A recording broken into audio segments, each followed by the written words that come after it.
안녕하세요. 리드아트하우스 아트 실장입니다. 어서 오세요. 십자수 배우기 레전드 두 번째 시간이네요. 오늘은 실꿰기, 매듭, 또 원단 바로잡기 이렇게 세 가지를 살펴보겠습니다. 이해를 돕기 위해서 이 바늘과 원단은 땀이 큰 걸로, 좀 바늘 더 큰 걸로 사용하겠습니다. 네. 우선 실꿰기에는 세 가지 정도 방법이 세 가지. 네. 세 가지 중에서 제일 먼저 많이 사용하시는 방법은 아시다시피 이렇게 바늘 구멍에 직접 끼워 넣는 거죠. 네. 이렇게 끼워 넣는 이렇게 끼워 넣는 이거는 이제 제일 많이 하는 방법이기도 하고 막꿰기라 그러기도 하죠. 누구나 다 아는 거고 아주 쉽습니다. 그런데 작은 바늘이나 여러 가닥을 지금처럼 여러 가닥을 끼울 때에는 만만치 않습니다. 그런 단점이 있죠. 그 다음은 두 번째는 바늘 대에 감아서 끼우기. 네, 바늘 대에 실을 감아 주시고 이렇게 이렇게 감아 주신 다음에 좀 당기셔야 됩니다. 이렇게 좀 당기면서 다시 감고 좀 빡빡이 닳고 실을 꽉 잡고 바늘을 빼주고요. 바늘을 끼워주는데 이제 이 밑에 실을 밀어 올리는 게 아니고 아시다시피 바늘을 이렇게 살살살살 밀어 넣습니다. 그럼 이렇게 꿰는 방법이죠. 두 번째 이 방법이 그 첫 번째 방법보다 훨씬 쉽습니다. 그리고 특히 작은 바늘이라든지 여러 가닥 끼울 때도 훨씬 유용하죠. 손은 바꾸셔도 됩니다. 저는 이렇게 이 오른손에 바늘을 쥐고 대에 감아주고 꼭 잠긴 다음에 꼭 쥐고 빼고 이제 끼우고 이렇게 하는데요.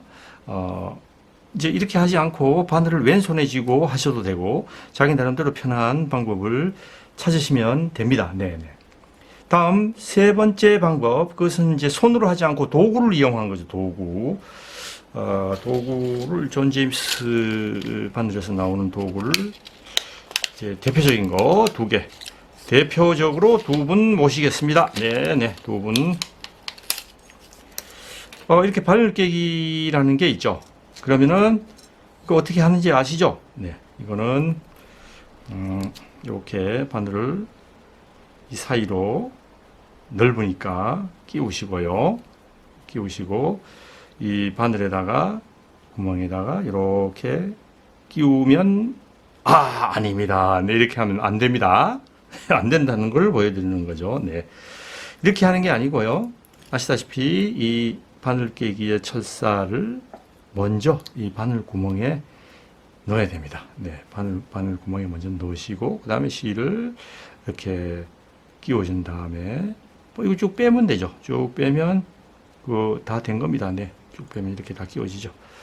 네, 요거는 그런 거고. 또 두 번째, 요게 더 편합니다. 사용하시기엔 실제 해보면 이게 편한데, 요거는 이제 이쪽은 좀 두껍고, 이쪽은 좀 가늘죠. 그래서, 큰 바늘 하실 때는 이쪽을 쓰시고, 작은 바늘 할 때 이쪽을 쓰시면 되는데, 요건 또 단점이 십자수 바늘 기준으로 보면, 이제 26호까지 가능하고요. 28호는 되긴 하는데 좀 빡빡합니다. 그래서 26호까지 보내드리는 28호가 끼우기 힘들다는 거. 그 단점이 있긴 있죠. 그러니까 이것도 마찬가지입니다. 이것도 저하고 똑같이 사용법은 똑같죠. 바늘을 이렇게 먼저 통과시킨 다음에 여기에다가 실을 끼워줍니다. 이렇게 끼워주고요. 똑같이 쭉 당기시면 그걸로 끝입니다. 네, 이렇게 해서 끼워주는 거죠. 그럼 이제 여기서 실깨기에서 유의할 사항이 있다면 참고로 말씀드릴까요? 실깨기에서 유의할 사항이 뭐가 있을까요? 실깨기 하실 때, 우선 막꿰기. 이게 막꿰기, 그냥 꿰기는 한 가지만 유의하시면 되죠. 이제 침 바르는 문제가 있습니다. 아니, 침을 바르지 말라는 얘기냐? 바늘에 실을 깼는데 어떻게 침을 안 바르냐? 누구나 다 바르는데, 너는 안 바르냐? 네, 바릅니다, 저도. 네, 맞습니다. 누구나 다 바르죠. 꼭 침을 바르지 말라는 말씀이 아니고요. 간접법을 사용하시라는 말씀입니다. 간접법이라는 게 뭐냐? 이제 이 실을 직접 이렇게 가져다가 그 틈머리를 입에다 넣어서 침을 쭉 발라서 이렇게 빼는 게 아니고요. 아니고 고개를 우선 사람이 없는 쪽으로 살짝만 돌리시고 실을 든 손은 그대로 두시고 이 손은 나머지 손이 또 하나 있지 않습니까? 이 손을 살짝 가져가 입에 대고 손가락에다가 왕창 침을 바르는 거죠. 그렇게 해가지고는 이 손을 가져와서 침을 발라준 거죠. 여기다 침을 발라서 이걸로 이렇게 돌려줍니다. 그러면 이제 사람들이 잘 모르죠. 침 바르는 거. 최소한의 이게 자수인으로서의 자부심과 긍지는 지켜야 되지 않겠습니까?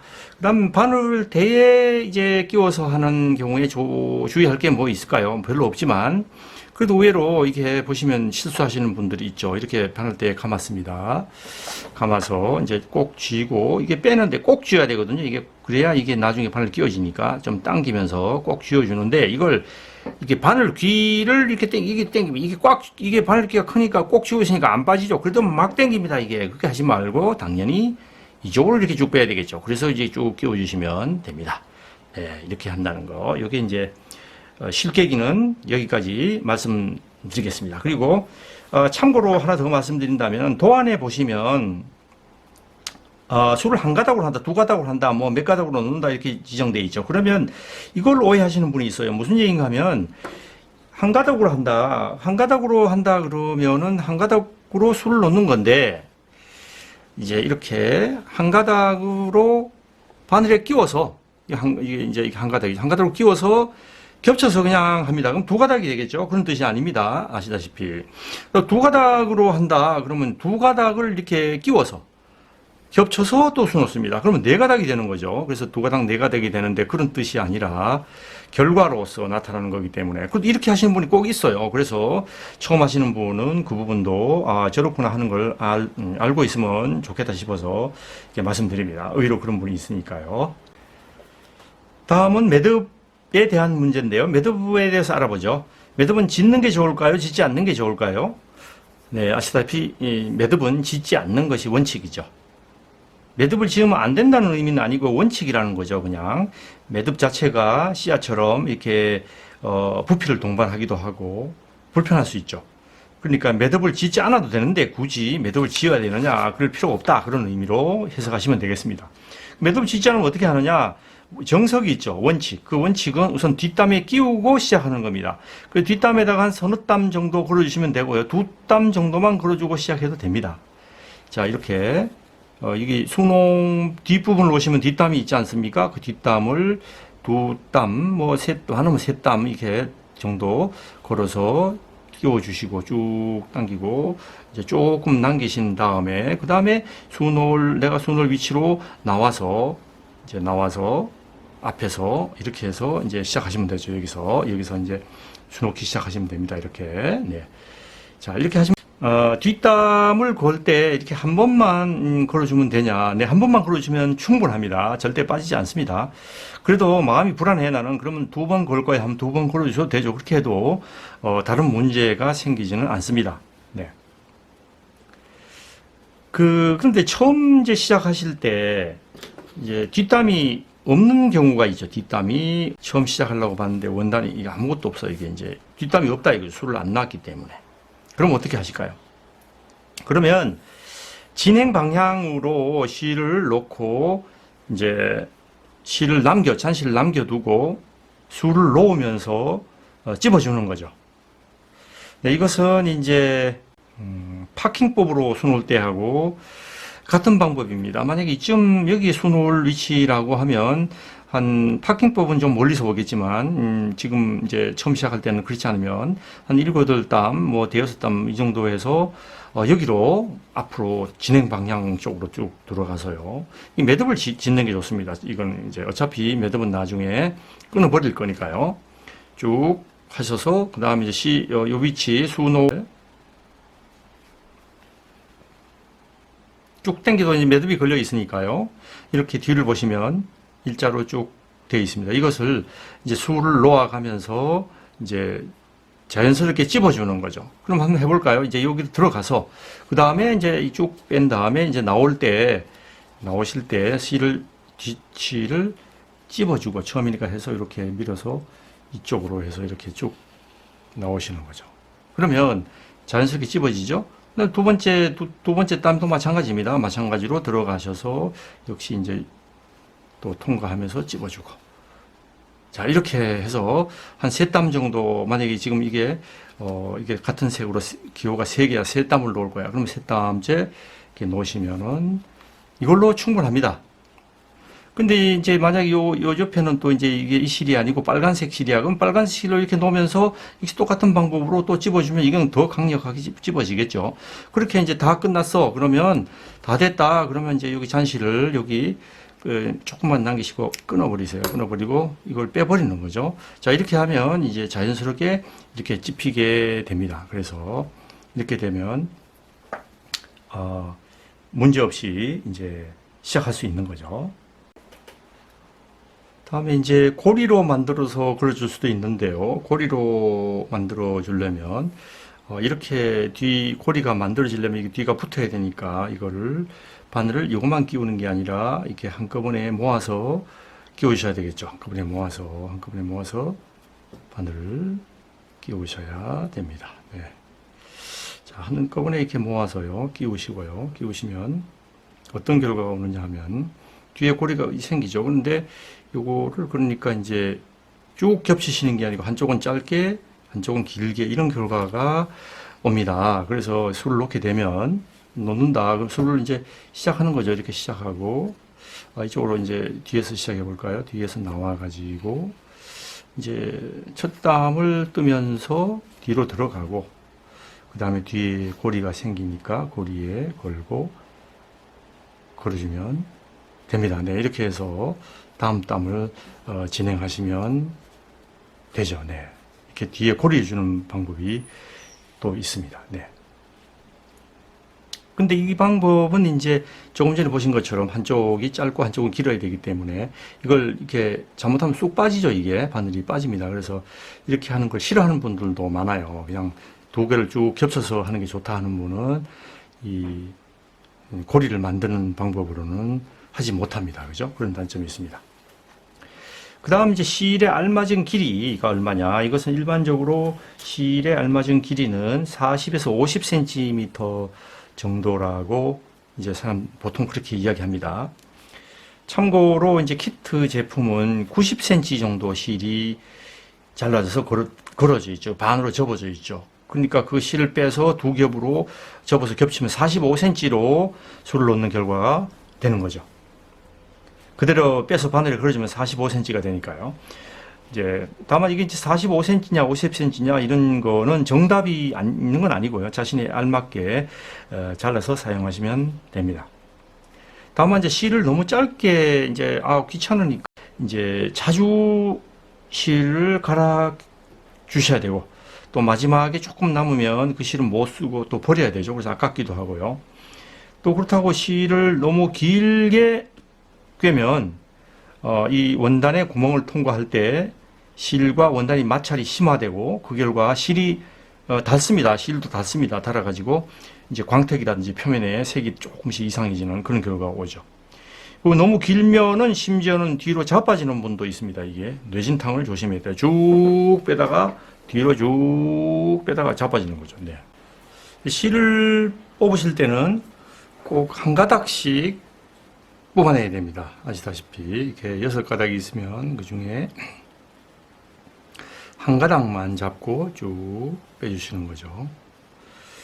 이렇게 한 가닥만 잡고 한 가닥씩 두 가닥을 빼야 된다. 그러면 이제 한 가닥씩 또 빼고 또 한 가닥 빼고 이렇게 두 가닥을 빼시는 거죠. 이걸 한꺼번에 두 개를 빼면 틀림없이 엉키기 때문에 한 개씩 빼야 됩니다. 만약에 이제 키트처럼 이렇게 돼 있다.